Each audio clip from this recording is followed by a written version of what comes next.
Thank you so much. I have to thank David and Eileen for making me laugh so hard.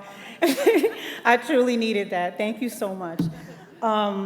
Good afternoon, ladies and gentlemen. I'm so excited to be here today to pay tribute to my friend, your honoree, Queen Latifah. I cannot think of any other communications professional more deserving to be called a woman who changes the world more than Latifah. Her life as a rapper, singer, CEO, producer, philanthropist, Grammy winner, Academy and Emmy Award nominated actor, cosmetics ambassador, and talk show hostess is a testament to why great things come to those who show up fearlessly. My God. I love her so much. From the moment she entered the hip-hop scene, Latifah showed up to rap ciphers as a female MC, confident in her ability to spit rhymes like the boys, and even more confident to write feminist-laced lyrics. At the tender age of 18, she was leaning into the male-dominated world of hip-hop in a way they have never seen. Naming herself queen wasn't just some high level of arrogance, but a reminder to those who saw her that she was above the fray. And a reminder to herself that in her life, she would always be at the head of the table. Latifah, you see, understood at a young age that the only way to live life was to own your gift like royalty, share it without fear, and inspire others to be royals too. That's why she wasn't afraid to call her first CD, All Hail the Queen. Right. Or dispel the notion that women in music don't get along with the song, UNITY. Wow. Or take the leap from hip-hop into the world of jazz. Since that time, every day she has lived fearlessly by dispelling a lot of notions that others may have had about a brown girl from Newark, New Jersey. She successfully transitioned from hip-hop star into a noted silver screen actress and leading lady, helmed the production of movies, documentaries, television shows, became a cover girl, and along the way has helped women all over the world to know that they too can be strong and look beautiful at the same time. When I first met Latifah in 1992, we were both performing at a show in San Francisco for KMEL. I was a new artist, and my first album, What's the 411, had just come out. Already a fan of hers, I felt like her other fans did, like she was my friend in my head. And even though I didn't know her, somehow I always felt close to her. After watching her perform and seeing her in person, I clearly understood why and so many others loved her so much. It wasn't just her great music and how she influenced the women in our culture to respect ourselves. It was her regal yet genuinely kind spirit that moved me. There was something about the way she carried herself, strong, yet loving and humble and down to earth. I thought she was so beautiful. While watching her perform, there was something I noticed that would make me love her so much more and respect the true artist that she truly is. She was dressed so normal on stage. Like, I mean, she was so normal, like Us Magazine would say, just like us. Seriously. She had no bombs, no bells, no whistles, no costumes, not a bunch of lights, just her band, her hair pulled back, no makeup, jeans. Wow, I was blown away. So all you saw was her beautiful face and that beautiful spirit just rocking the crowd. When I finally met her backstage, she was exactly what I saw and what I thought and hoped she would be, kind and warm. And what she did and what she said to me that day is something I would never forget. After giving me a real hug, she asked me if I was okay. Wow. When she asked me was I okay, I was blown away because I'm a new artist and she actually cared about me. So, Latifah's sincere kindness to me Latifah's sincere kindness to me as a new artist who was visibly struggling with my own newfound fame in front of the world meant more to me than going platinum. I knew then we would become friends for life. Time has proven this to be true. She's still there and she's been there ever since. She's been my friend. If something great happens for me, she's one of the first to call and congratulate me. If something bad happens, she's one of the first to check and make sure I'm okay and offer her words of wisdom to pull me through.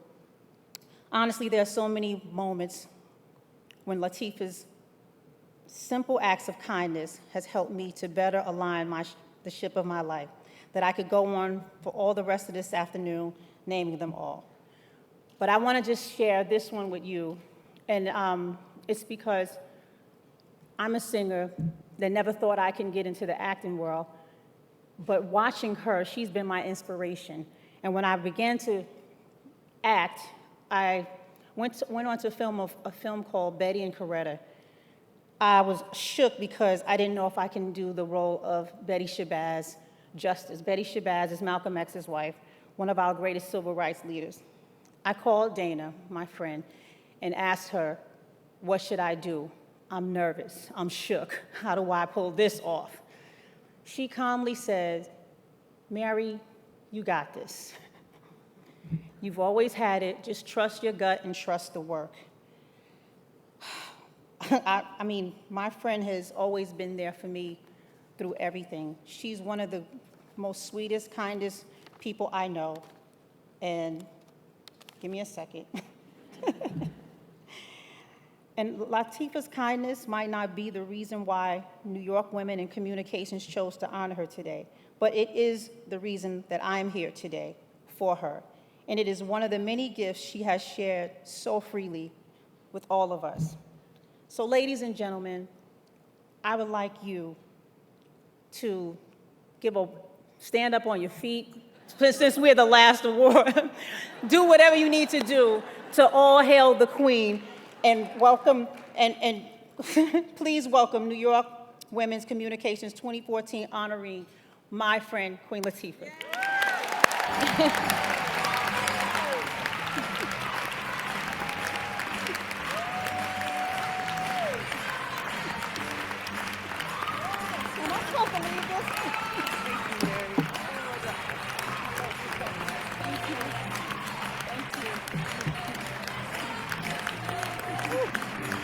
That's always a challenge. Now that's when you need a man, right there.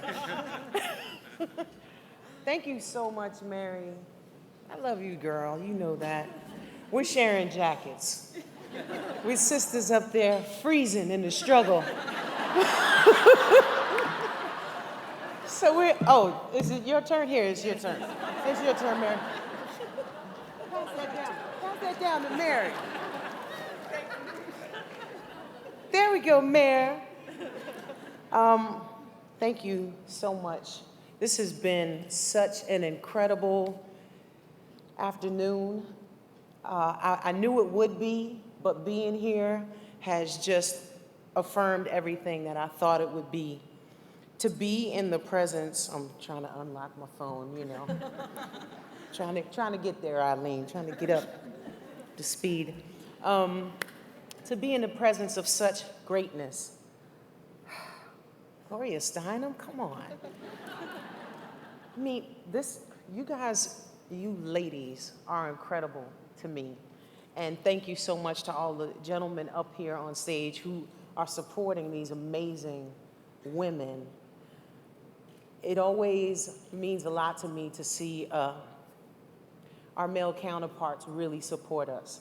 I'm fortunate enough to have a partner, Shakim Compare, who has been my partner in our company and in our life and our friendship and everything I've done. We've been friends since my sophomore year of high school, partners since we opened our company when I was 18 years old. And so I know what it's like to have someone really support you, who understands you, respects your mind, respects your capabilities, respects your talent, and supports that and rocks out with you. I've been very fortunate to have that. I know a lot of people aren't. I want to just take a moment to thank my mom, Rita Owens, who is my first teacher. I want to thank her for being the type of woman who allowed me to dream. She is a retired art teacher. She opened up my mind, my world, any book that was around, all the Salvador Dali books in the crazy things that were around our house that I asked about, my brother would inquire about. She would allow us to enjoy it and freely think. I never wanted to be put in a box. I hate boxes. Hate being inside of them. I don't like, well, I love this box. This is, any box that looks like this, I can work with. For sure.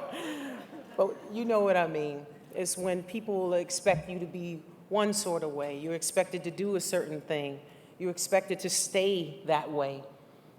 You're expected to fall into some idea of who you're supposed to be. That never worked for me.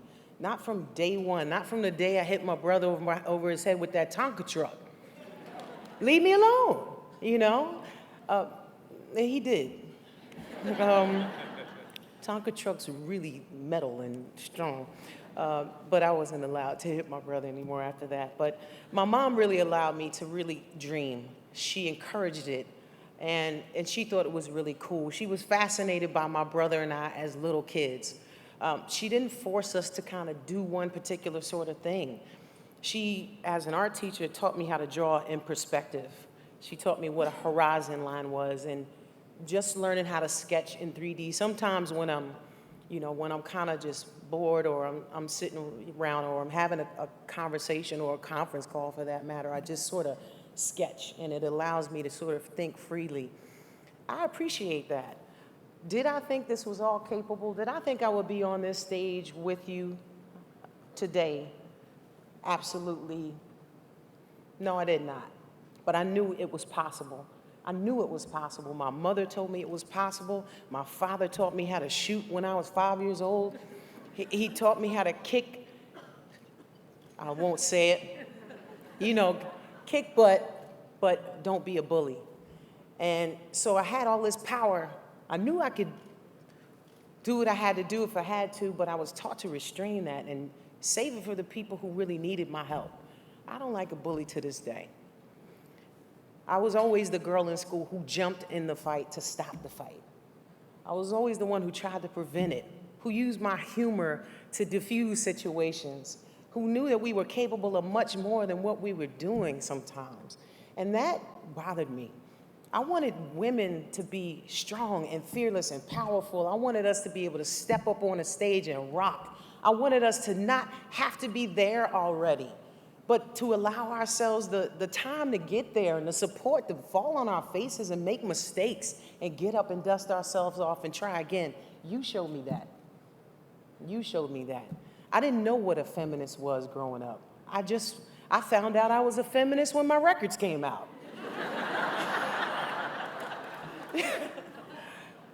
I knew I just didn't put two and two together.